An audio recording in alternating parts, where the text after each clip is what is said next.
Hello guys! Welcome back sa ating channel. Maliit din ba ang space mo kagaya ko? Nakatira ka rin ba sa isang small living space? Paulit-ulit ako. Okay. Ang actually ang topic natin for today ay kung paano ko inorganize yung aking mga plants kasi ang dami na niya talaga.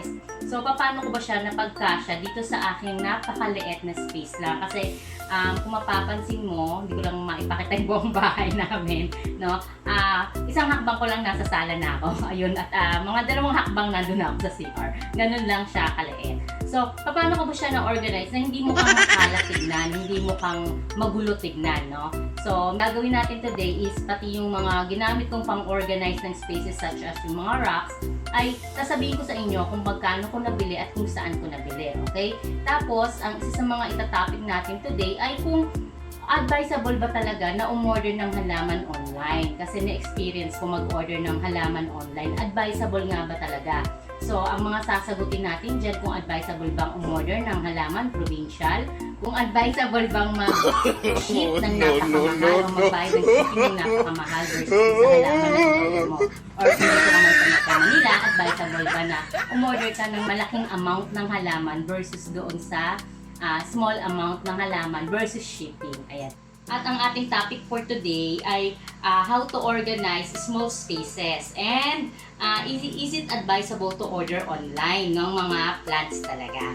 Sana guys ay mag-enjoy po kayo sa ating pag-uusapan sa mga sandaling ito.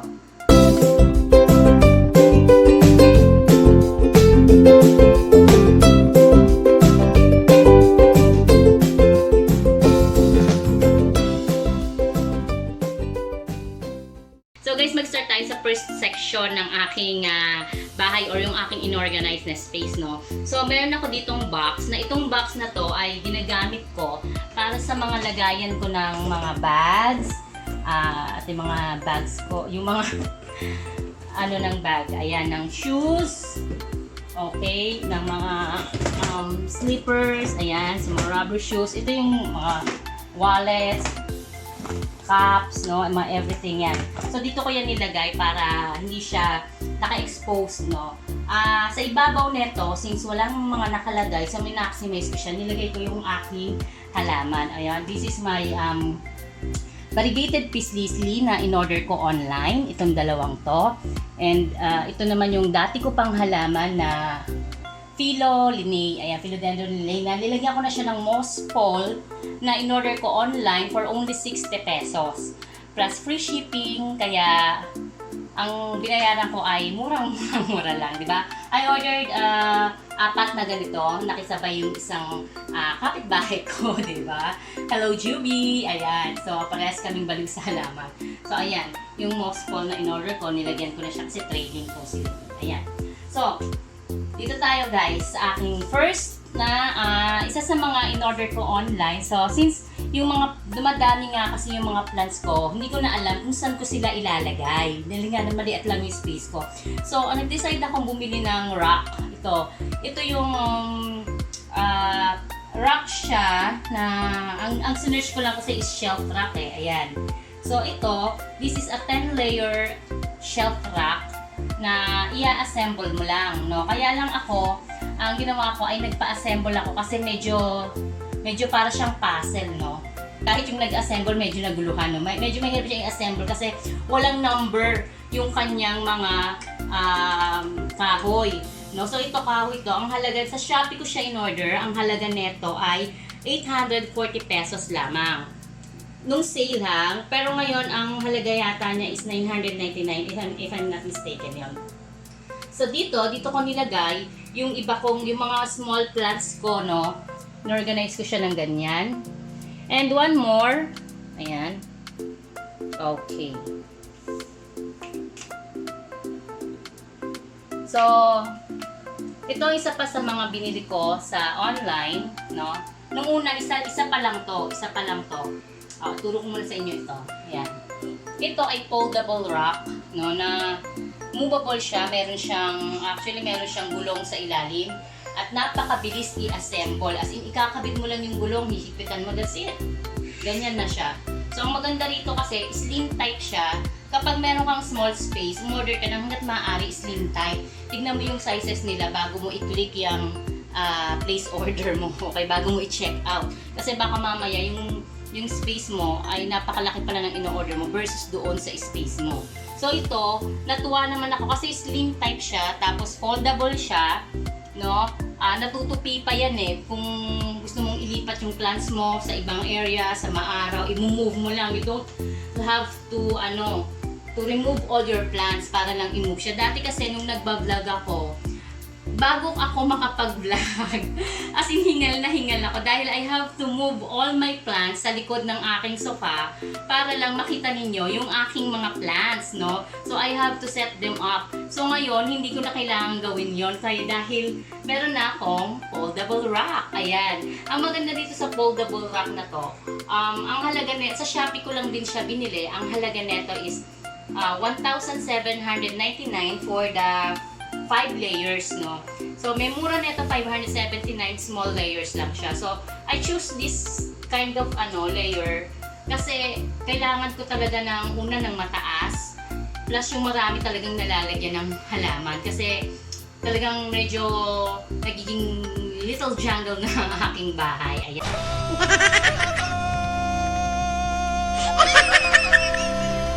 Ayan. So, from this rack, also, minaximize ko siya itong ating from Macrame PHS na plant hanger. Dito ko na rin siya nilagay. Kasi this is a building, no? Hindi ka basta pwedeng mag-screw ng mga pako dito, no? You have to ask permission pa from, depende pa kung papayagan nila na mag-screw ka. Basta mag-screw ka na kung ano sa wall nila. So, ayan.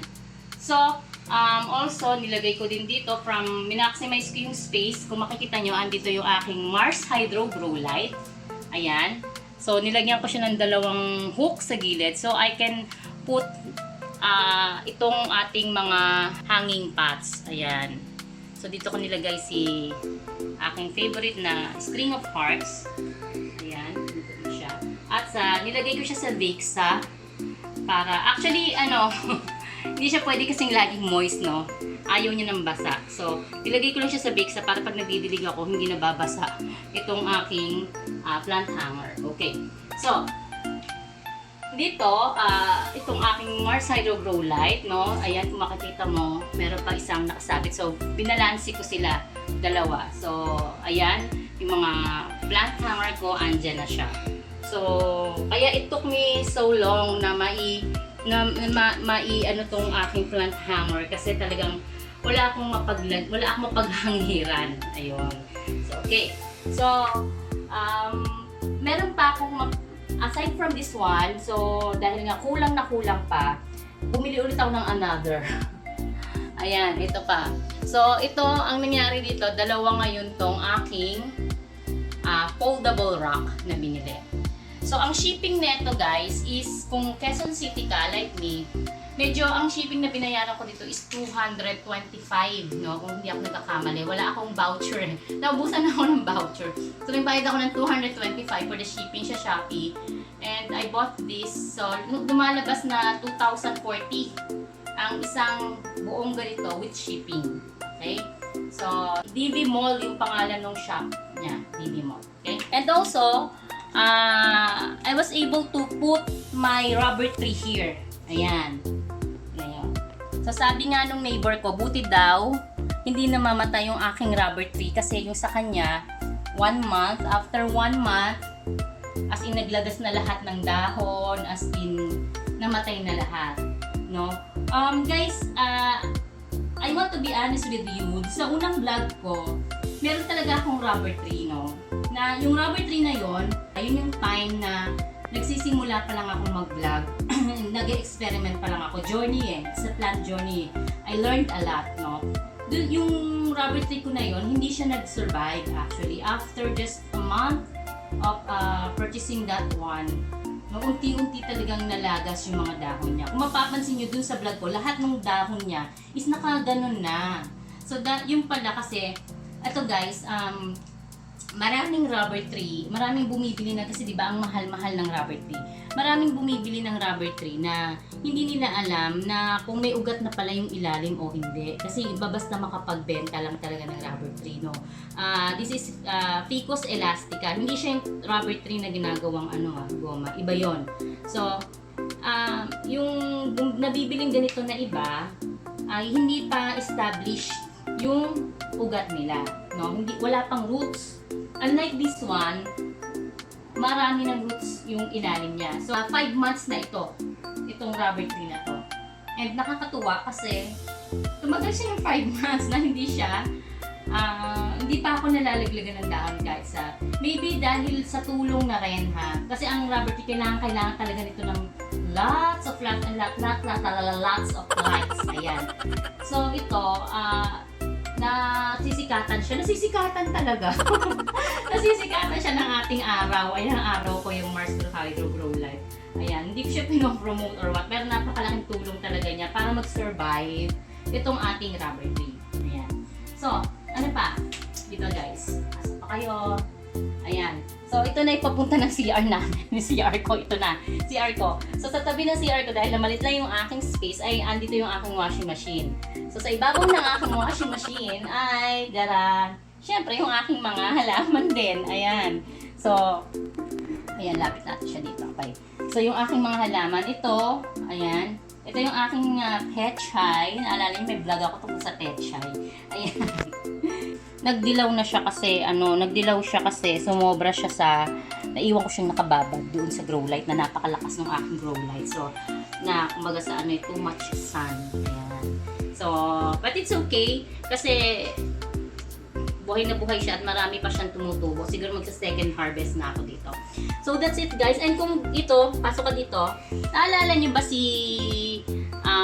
yung halaman na sabi ko, anong klaseng halaman to? May vlog akong ganun anong klaseng halaman to? Anong pangalan ng halaman na to? Hindi ko kasi siya ma-search. Ito yon yung banana plant or yung iba sabi nila golden banana Ayan na siya. Okay. So siya, yan. Dito ko siya nilagay. Yan. Medyo dalawa na lang yung dahon niya. Kasi guys, ang mali ko dito sa banana na to, no? Yung lupa niya is talaga, alam mo yung siksik na almost wala ng oxygen na pumapasok. So, na-deprive ko yung kanilang root growth. So, ang ginawa ko ay nirepat ko siya ulit. So, nakita ko ang tataba ng kanyang mga ugat. Tapos, kaya lang, siguro hindi makapagpatubo ako dahil nga yung lupa niya is talagang yung sticky, talagang siksik kasi parang siyang putik. So I have to change pati yung lupa niya, I have to change pati yung soil mix niya. Ayan. So andito rin yung ampun ko. Meron akong ni-rescue na halaman dito ko rin lang siya sinabit sa gilid ng lagayan ng aking mga perfume box. So ito, rescued plants ko lang to. Ayan, makita nyo tumutubo na siya. So, okay, this one ay nabili ko rin sa online. At meron akong, ayan, maliit na aloe vera dito. Mga anak na kasi ito malaki kasi ito, no? Yung mga anak niya, ito, lumalaki na siya ulit. Okay, 3 nilagay ko rito. Ililipat kita ulit. So guys, nasa naman yung aloe vera ko?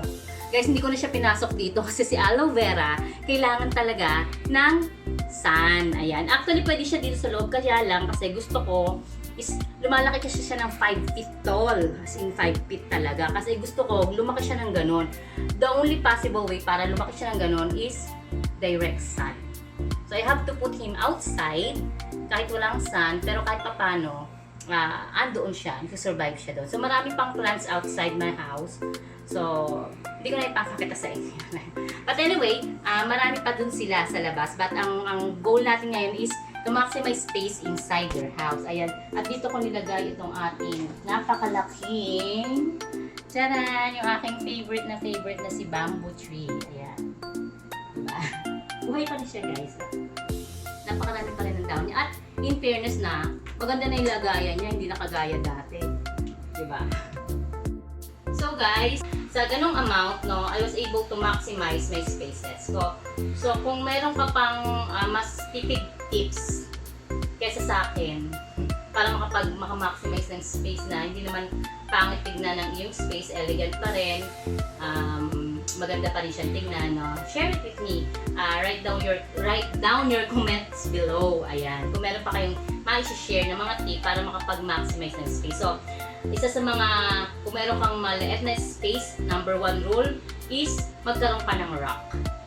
Rack na ganito para ma-organize mo yung iyong mga gamit. Yung mga halaman mo, ayan, kailangan mo ng rack. No? Yun.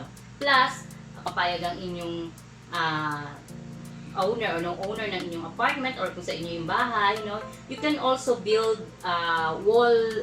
yung mga wall hanger, no? Wherein you can put all your plants sa wall, no? Diba? Yung naka-wall siya, nasa wall. So, that's the thing na ma-share ko para ma-maximize mo yung small space mo, no? Is yung unang-una nga, yung rack and yung wall hangers. Ayan. At ito ngayon guys, parang lalagyan natin ito ng part 2 dahil medyo mahaba na yung ating unang vlog. So, maraming pong salamat sa inyo. Sana po ay nagustuhan niyo po at meron po kayo natutunan sa ating ibinahaging kaalaman sa mga sandaling ito. Muli po ako si Miss Michelle na nagsasabing, God bless us all.